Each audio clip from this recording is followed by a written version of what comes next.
Hello and welcome to my show Indus Cuisine, and I'm your chef Basim Akhund. We're back with a new episode from the heart of Pakistan. Today's recipe is very interesting, and the name for today's recipe is Hyderabadi Chicken.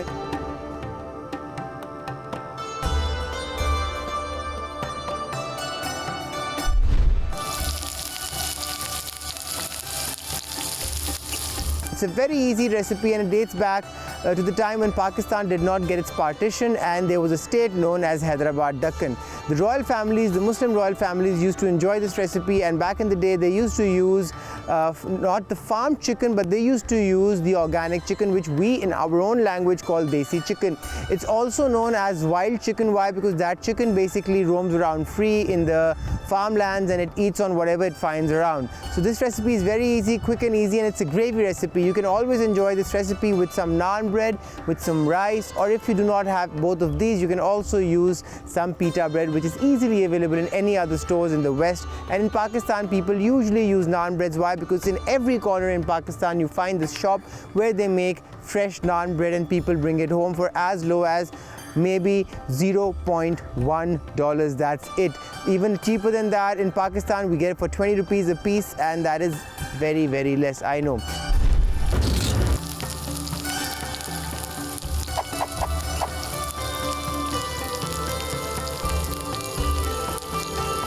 So what do you have for today's recipe in terms of the ingredients? You need around 1 kilogram of chicken, which I've kept over here. For this recipe, you will just be using the legs and thighs for chicken, not the white part. Why? Because we need the muscle of the chicken to be used in this recipe. It has more fat and more flavor also.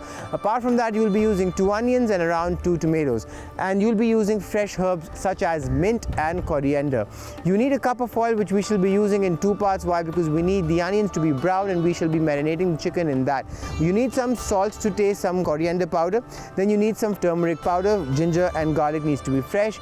You need red chili, which is dried, the round one, and that's about it. It's a very easy recipe. You can make it quickly at home. For that, what do you need first? We need a frying pan, which I shall just bring and keep it over here. Bring it to heat. It needs to be fully piping hot, and add the oil. Why? Because I want the pan to cook the onions properly, and when the onions will get its nice brown color, we shall move forward. What I'll do is I shall just pick up 2 onions first, and we shall finally slice them. The finer you slice them, the quicker brown they will get, remember that. So I'll just take the root out. I'll just take a deep cut so that the onion isn't held together. Throw the roots in the dustbin easily and just cut the onion into 2 halves in front of you. I always do this first and then I start picking up the onions. Why? Because I want it to be used properly. So just finely slice it as close as you can. Turn it around. And this is done. So slowly and gradually it will take you a long way, remember that.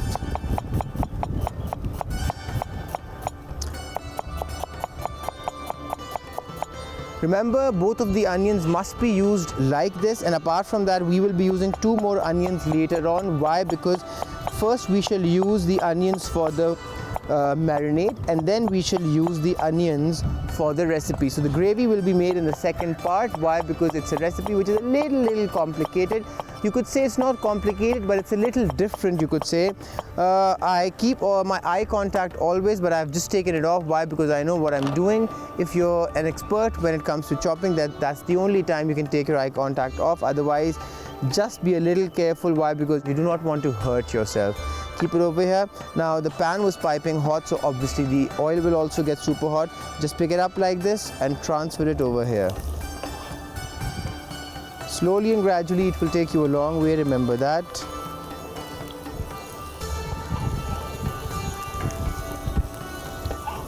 And this is done. I'll add around a pinch of salt. That would be equivalent to at least a 1/4 teaspoon of salt. That's it. Shake it up. You have to make sure that all the pieces of the onions are properly cooked and covered in oil. Then only you'll get the perfect texture. Now what I'll do is I'll reduce the heat to 0 over here, and I'll shift this pan over here and keep it on high heat with a lid on, so that the onions get translucent first, and then it's followed by the onions getting cooked properly. Now this is done. Now what do we need to do? We need to prepare the recipe's marinade first. So what I'll do is I shall just take around 3 pieces of garlic. I will just finely slice them like this.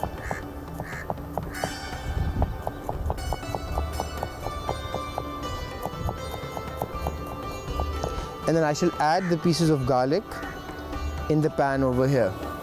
I want the garlic to be cooked properly with the onion so that I can give it a nice paste-like texture. Apart from that, what do we need? We need to make a sauce for this recipe. So what I'll do is I'll pick up the second pan and we shall get started with the recipe's second part also. So what I'll do is I shall just increase the heat and bring it to heat and add some oil.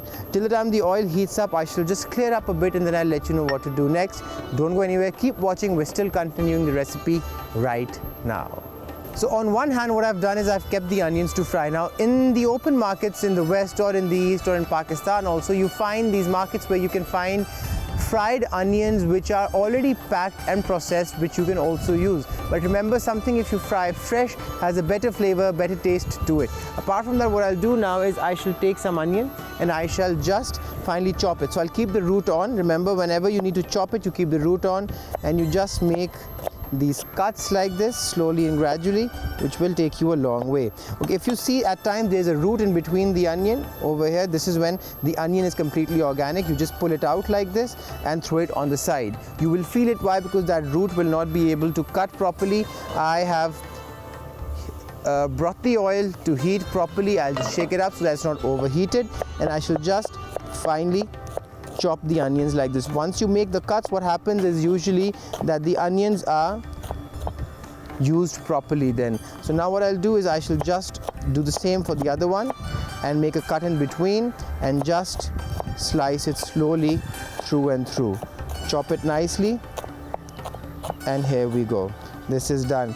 Pick up the root of the onion, throw it on the side. Always keep mixing the onions you're frying because you do not want to overcook them because they get brown towards the edges first. So just spread them out like this and shake it up. This is done. I shall just keep the second onion on the side. We'll fry this onion till it's translucent, remember that. And till the time it's frying, what we'll do is we shall get ready with the paste we need to put on the chicken. Okay, so now this onion is almost brown. What I'll do is I shall just switch it off. I'll bring the food processor over here, take the lid off, and what I'll do is I shall transfer all the onions from this to the jug over there. Now remember, the oil from the onions also needs to go into the jug. Why? Because you want the flavored oil to be the liquid that processes everything. And this will give the recipe its flavor, its intense flavor. This is done. The oil has also come out. I shall just give it a lid and transfer everything over here. Apart from that, what I'll do is I shall just pick up around 3 cloves of garlic over here. I shall take around 4 pieces of dried red chili. I'll take some fresh coriander, which is basically in the form of seeds. When I say fresh coriander, it means basically not the powdered version. And I shall just give it a lid and process it until it's a fine paste. But I shall add a little bit of water, let's say around a 1/4 cup. That's about it. And then we shall give it a lid and process this into a super fine paste. On the other hand, over here, this is cooking. We shall just press it down. And the onions are nicely translucent now. What I'll do is now I shall add the tomatoes. Why? Because you want the tomatoes to give it a very nice flavor. So I'll just get done with this. This is done. The chicken over here is already placed. What I'll do is I shall pick the jug up and transfer all of this into the chicken. Now this is basically the marinade which will help the chicken to get its flavor properly. I'll keep this on the side, we don't need it anymore. I'll give it a lid.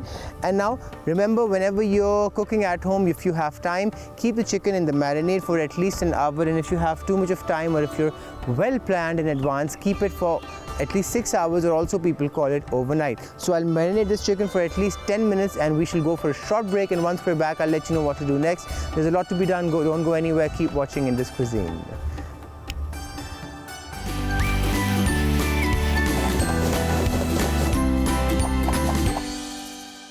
Welcome back. You're watching Indus Cuisine and I'm your chef Basim Akhund. During the break, I just waited for you and I gave the chicken at least 10 minutes. I've told you before, if you have time, at least keep it for an hour marinated in all the sauce I basically made in front of you. And if you do not have that 1 hour, you can at least give it 10 minutes. But if you're well prepared and well planned in advance, what you can do is you can always cook the chicken after keeping it in the fridge overnight in the paste or in the sauce. Why? Because then the flavor of the chicken will be much better. Now what I'll do is basically I shall just pick up 2 tomatoes and we shall finely chop these. Why? Because I want the tomatoes to basically add this nice flavor to this whole recipe. So I'll just take the eye of the tomato out. You'll be using 2 large tomatoes, not medium sized. We shall just cut them like this and finely slice them.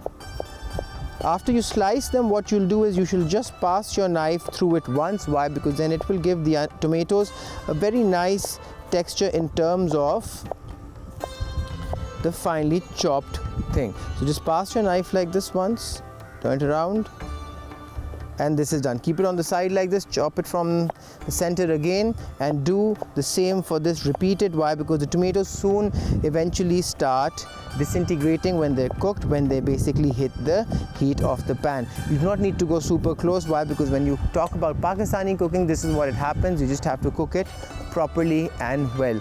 Now I'll do one thing. I'll increase the heat to full and I'll add all the tomatoes over here.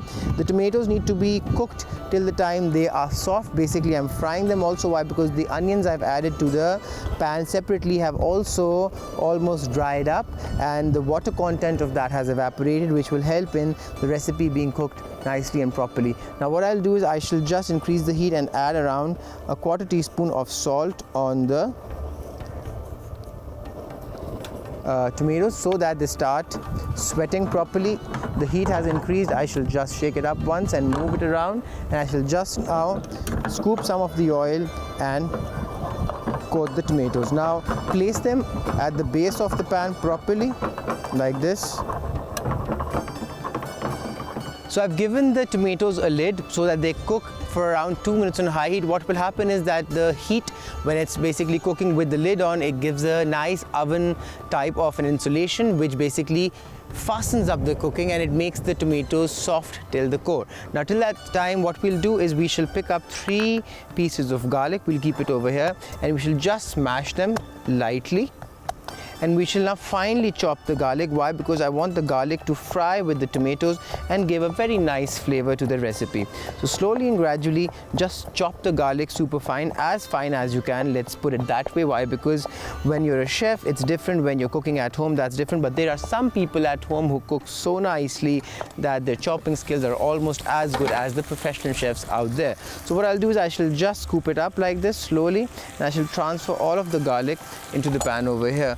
I shall just mix it nicely, and as you can see, the oil is basically turning red. Why? Because the tomato is giving its color out. So you have to cook it till the time the tomatoes get super soft. It is almost 50% cooked, the tomato. Now what I'll do is I shall give it another 1 minute so that the tomatoes keep cooking and gets a very nice flavor and color.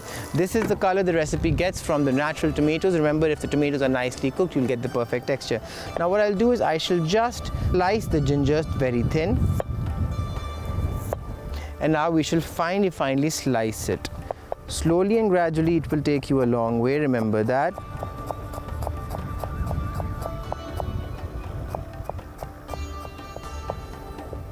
Keep it super close.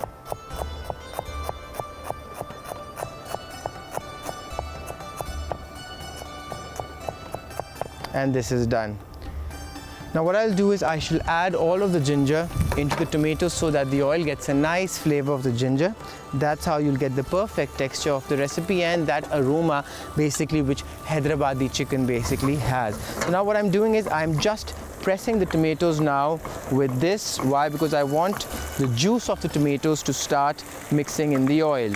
This is the way the tomatoes will be cooked properly. Always keep 2 hands when you're using oil. Why? Because you don't want it to be splashed all over you. So I'm just being super careful. Why? Because I could be hasty, but when you get hurt, it's really bad.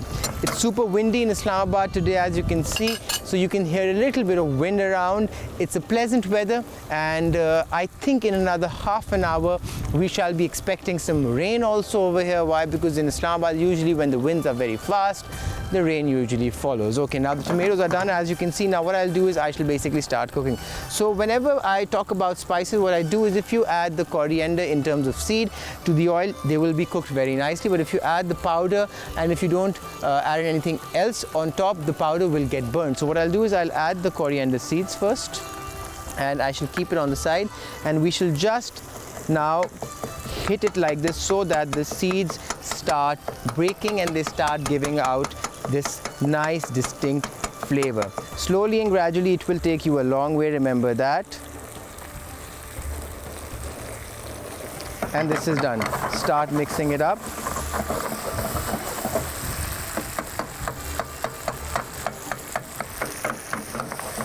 And this is done.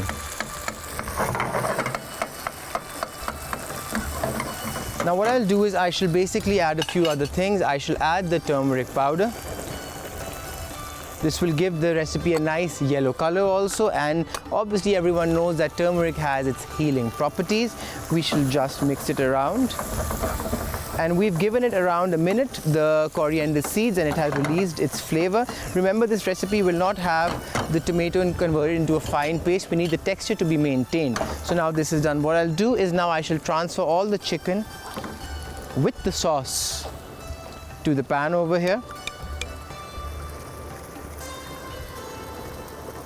And this is done. Now what I'll do is I'll keep this at the back. We do not need it anymore. So always remember to keep your station super clean. Okay, now just mix the chicken in. Why? Because you want the oil on the outside and the tomato sauce to start mixing with this. As you can see, the flavor will start changing very nicely of this recipe. And I will cook the chicken in this oil for at least a minute on high heat, remember that. So slowly and gradually will take you a long way. And just turn it around. Okay, this is done. Now what I'll do is I shall give this a lid and let it cook on high heat for 2 minutes so that the chicken gets a nice coating of oil on the outside. On the other hand, what I'll do is I shall take some mint leaves. It's a small bunch of mint, so what I'll do is I shall keep the sticks on the side. I shall just cut it from the center. The sticks go in the dustbin. Remember that this recipe needs the mint to be fresh. It's also known as peppermint in some countries, and I basically like growing it in my house also. It's a very easy herb you can grow, which gives your food a very nice flavor and this freshness you always want to your gravy. So slowly and gradually, now what I'll do for this is I shall just keep chopping the mint. Why? Because I do not want the mint leaves to go in my food. I want the mint to be super finely chopped, which will give my recipe a very nice aroma, and it won't even come in the food. So I shall just bring it together and just take a pinch of salt and add it on the mint. Why? Because this will help in bringing out the moisture even more of the greens, and this will convert the whole texture of the greens into a very, very fine, you could say, texture, with the flavor also bursting up to your nose when you're basically chopping it. This is done. As you can see, it's finely chopped. Now what I'll do is I shall just pick this up and add it to the recipe over here. So just bring it close and transfer all of this on top of it. This is done. Now I shall just mix it up. And now what I'll do is I shall add at least a cup of water on top on high heat so that the chicken gets a chance to cook properly. Now keep it on high heat and cook it for at least 8 minutes with at least half a teaspoon of salt. Why? Because you have just added a little bit of salt in the beginning, which I was doing pinch after pinch. That is why I will be adding salt right now. So now, as you can see, the boil has come. I shall cook it for at least 8 to 10 minutes. So till the time this is cooking, we'll just clean up, and then I'll show you the final look of today's delicious recipe. Don't go anywhere. Keep watching Indus Cuisine, my friends.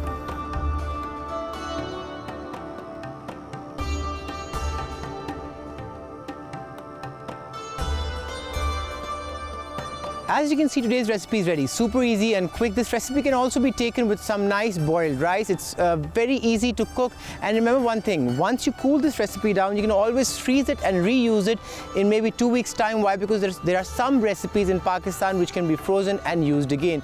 I'll see you in another episode of Indus Cuisine. If you have any queries, you can always go to our YouTube page over there and comment underneath our episodes which are posted there. Take care of yourself. Have a lovely weekend. Bye-bye.